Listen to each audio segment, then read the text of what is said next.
Terus view, untuk topik kedua kita akan kita lihat bersama artikelnya berikut ini. Ya, ternyata terkait berakhirnya status pandemi juga bisa dilihat ya dari judul begitu. Di sini ada status pandemi dicabut, vaksin dan obat COVID-19 bayar pribadi. Ini juga cukup menarik, bayar pribadi. Masyarakat Indonesia yang biasanya mungkin dulu kena COVID ditanggung pemerintah. Ini bicara bayar pribadi seperti apa? Sedangkan tadi juga sempat kita bahas begitu, ini virusnya juga masih ada sebetulnya, tidak hilang begitu saja. Gimana Mas Hendra? Ya, jadi kalau kita bicara hari ini adalah sebenarnya hari kedua setelah status endemi. Mungkin ada beberapa masyarakat yang mungkin belum tahu ya, tapi inilah hari kedua setelah status endemi kan. Nah, beberapa hari lalu sebelum itu kan Presiden Jokowi bilang, udah ngasih wanti-wanti, awas ini mau endemi dan siap-siap kalau nanti sakit COVID negara nggak akan nanggung gitu. Nah, memang sekarang posisinya itu kalau kita konfirmasi ke Kementerian Kesehatan, mereka pun memang masih mencari skema baru untuk gimana tetap penanganan COVID ke masyarakat itu bisa tetap ada gitu. Nah, salah satunya yang masih yang dipastikan adalah BPJS Kesehatan gitu. Tapi masalahnya bagi orang yang nggak punya cover asuransi atau BPJS, ya mereka harus tahu konsekuensinya ketika nanti negara memang tidak menanggung ketika mereka COVID gitu. Iya, dan apakah memang nanti banyak lagi masyarakat yang sebetulnya kena COVID justru pulang karena memang tidak ada biaya? Ini sepertinya apakah memang anggaran ini ya kita bisa katakan pemerintah untuk menyetop anggaran dijadikan status endemi atau sebetulnya ada hal lain yang mana memang untuk menggerakkan lagi-lagi roda perekonomian karena kalau masih pandemi masih banyak mobilitas yang tentunya terhambat begitu ya. Kalau point of view Anda seperti apa Mbak Esa?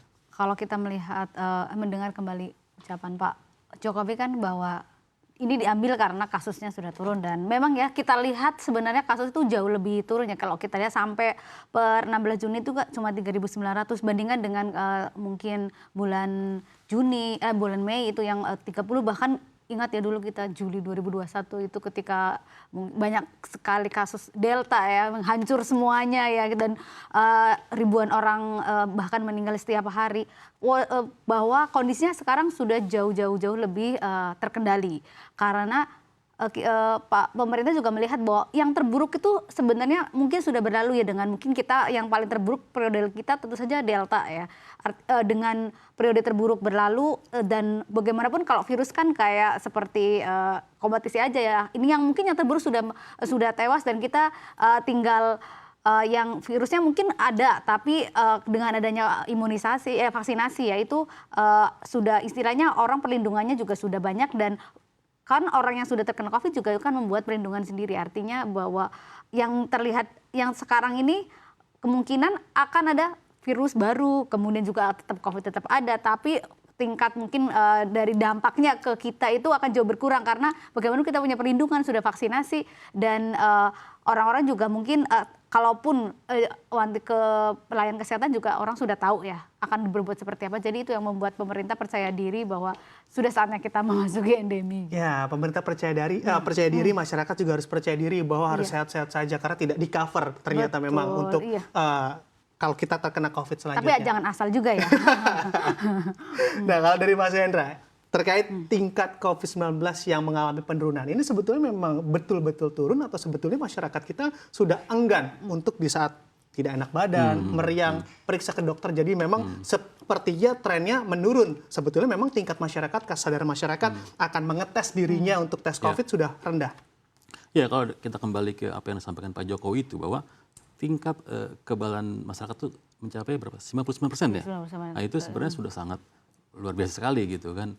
Cuma memang yang menurut saya yang paling penting juga ketika kita di lapangan, kalau kita naik MRT atau naik busway, memang walaupun sekarang sudah tak ada lagi kewajiban soal pakai masker. Ternyata masyarakat tuh positifnya mereka masih pakai masker. Dan itu sebenarnya suatu hal yang positif sebenarnya.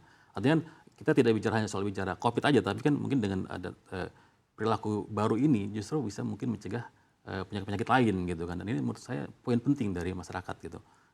Oke, nah ini kalau dari Mbak Esa, tim yang insecure begitu dengar orang batuk-batuk di sebelahnya atau enggak lagi pilek, ini masih pakai masker atau bagaimana nih di peralihan pandemi ke endemi?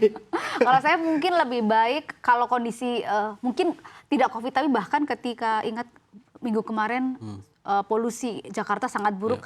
Saya lihat banyak sekali orang juga sadar ya diri memakai masker bahwa artinya kesadaran mereka untuk melindungi diri itu jauh lebih meningkat daripada mungkin tahun 2019 ketika belum ada COVID ya. Dan kita harap bahwa ini kan pelajaran pahit banget ya 2020, 2021 bahwa layanan kesehatan kita juga pasti harusnya berbenah kalau ada amit-amit kasus yang serupa atau mungkin kasus meningkat itu sudah tahu mereka harus lakukan apa, dan seharusnya ini juga menjadi pelajaran tidak hanya untuk udah selesai nih kita santai-santai, tidak boleh, karena mungkin kita juga harus ingat kalau soal kantor itu mungkin soal peredaran udaranya mungkin ya itu akan lebih baik, karena kita ingat salah satu virus itu bersirkulasi di indoor, dan orang untuk ketika yang saya lihat ketika orang udah banyak yang batuk itu juga sudah pakai masker, dan ketika sakit ya orang sudah aduh jangan-jangan saya kena COVID, udah deh jangan ke kantor dulu, udah artinya sudah ada kesadaran seperti yang jelas tidak pernah ada di tahun 2019 ya. Iya, adaptasi mengadaptasi dari kebiasaan hari-hari begitu ya, yang mana ya. juga sebetulnya mengarah ke yang lebih baik, orang jadi peka terhadap kesehatan mereka.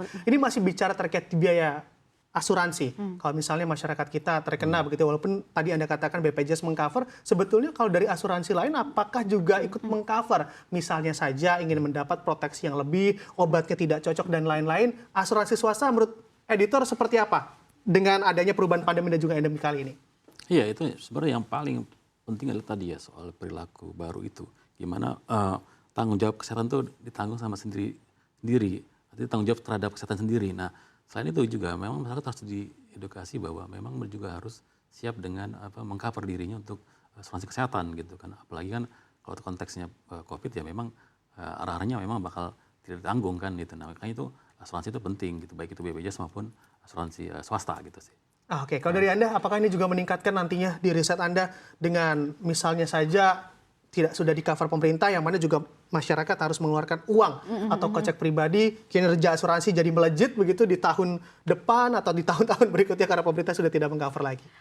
Mungkin ini menjadi salah satu produk yang menarik buat asuransi ke depannya. Walaupun sebenarnya hampir asuransi kan juga meng-cover, sudah mulai menambah cover soal asuransi, dan salah satu mungkin yang paling menarik ya Bram itu ketika COVID itu justru asuransi jiwa nih yang naik nih, karena ketika banyak orang tua meninggal tiba-tiba tuh banyak orang tua yang kemudian sadar, waduh ini saya nggak boleh sembarangan untuk menentukan masa depan anak, dan kemudian permintaan asuransi jiwa itu juga meningkat drastis, dan soal asuransi pendidikan anak-anak juga naik. Ini merupakan salah satu peluang yang harus disikapi sangat positif ya oleh industri asuransi ya, karena kita lihat ya bahwa begitu banyak ribuan anak yang jadi yatim piatu gara-gara COVID, dan orang tua mana sih yang mau ingin anaknya sengsara, dan itu ternyata memberi sentimen positif kepada industri asuransi jiwa bahwa mereka harus menyiapkan diri nih ke masa depan anaknya seperti apa. Ya, walaupun ada yang sudah berumur begitu ya, baru masuk asuransi, preminya agak tinggi di sana ya.